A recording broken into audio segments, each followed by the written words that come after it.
সারাটা দিনই কিন্তু সহিংসতার মধ্য দিয়ে মিরপুর 10 নম্বরের চত্বরটি অতিক্রম করেছে। প্রথমে অবস্থা সকাল 9টার দিকে অবস্থান নিয়েছিল আওয়ামী লীগের বিভিন্ন সংগঠনের নেতৃবৃন্দরা। 10 নম্বর চত্বরটি তারা দখল করে নিয়েছিল। পরবর্তীতে কিন্তু 11টার সময় আসলে ছাত্রছাত্রীদের এখানে জড়ো হওয়ার কথা থাকলেও যখন ছাত্রছাত্রীরা সেই মিরপুর চত্বরটিতে আসা শুরু করেন, কিন্তু তারপরেই কিন্তু সরকার দলীয় নেতৃবৃন্দদের সঙ্গে কিন্তু সাধারণ শিক্ষার্থীদের একটি সংঘর্ষ বেঁধে যায় এবং এটি নিয়ে ব্যাপক পরিমাণে সহিংসতা সৃষ্টি হয়েছিল। তো আমি এখন এই মুহূর্তে একদমই যে জায়গাটিতে অবস্থান করছি সেটি হচ্ছে মিরপুর 11 নম্বর মেট্রো রেল স্টেশন। অর্থাৎ আপনি এই মেট্রো রেল স্টেশনটির পরের যে স্টেশনটি সেটি হচ্ছে মিরপুর 10 নম্বরের স্টেশনটি। দ্য ভিউয়ার্স, আমি রাত যখন ঘড়ির কাঁটায় প্রায় 10:30 বাজে, সেই অবস্থাতে আসলে এই মিরপুরের রাস্তার পরিস্থিতি কি সেটি দেখতে বা জানতেই কিন্তু আমি ছুটে যাই এই মিরপুর 10 থেকে 12 নম্বরের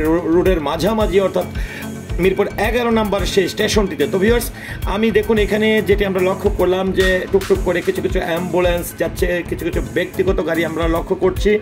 সাধারণ মানুষ যারা রয়েছেন বিশেষ কাজে যাদের বের হতে হয়েছে তাদের মধ্যে একটি আতঙ্ক কিন্তু বিরাজ করছে। তবে অন্যদিকে আমি যে বিষয়টি একটু নিশ্চিত করতে চাই যে বর্তমানে এই মুহূর্তে বাংলাদেশ সেনাবাহিনীর সদস্যরা কিন্তু মিরপুর 10 নম্বর চত্বরটিকে নিরাপত্তায় বেষ্টনীতে তারা আবদ্ধ করে রেখেছেন এবং এই 10 নম্বরে বিভিন্ন গণমাধ্যমে আমি যেটি দেখেছি, যদিও আমার পক্ষে 10 নম্বরে যাওয়ার সেই সুযোগটি হয়নি, তবে এই যে তথ্যটি আমি পেয়েছি এখানকার যে রিক্সা চালক কিংবা অটো চালকরা যেটি তথ্য জানিয়েছেন সে যে মিরপুর পুরোপুরিভাবে মিরপুর 10 নম্বরটি এখন বাংলাদেশ সেনাবাহিনীর নিয়ন্ত্রণে রয়েছে। তো আরেকটি বিষয় একটু যদি অবগত করতে চাই যে সকাল 9টা থেকে সরকার দলীয় নেতৃবৃন্দরা যখন এই মিরপুর 10 নম্বরটি দখল করেছিল, তারপর 11টায় যখন ছাত্রছাত্রীরা অবস্থান নিতে শুরু করে তারপরে কিন্তু তাদের মধ্যে সংঘর্ষ তৈরি হয় এবং এই সহিংসতায় কিন্তু অনেকেই আহত হয়েছেন। এবং আমি যেটা দেখেছি যে জায়গাটি থেকে আমি ভিডিওটি করছি এর পাশেই কিন্তু মিরপুর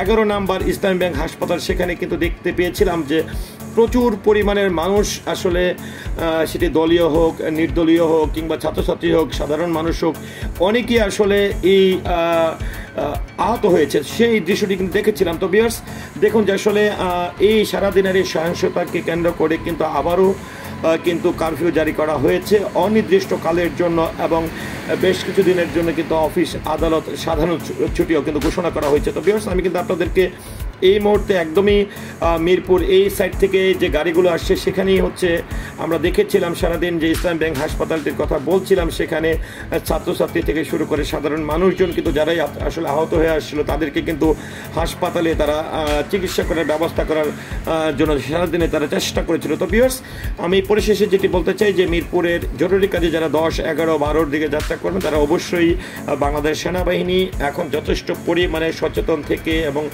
সাধারণ মানুষ যেন সুন্দরভাবে নিরাপদে চলতে পারে সেইভাবেই তারা কিন্তু অবস্থান নিয়ে আছে মিরপুর 10 নম্বর চত্বরে।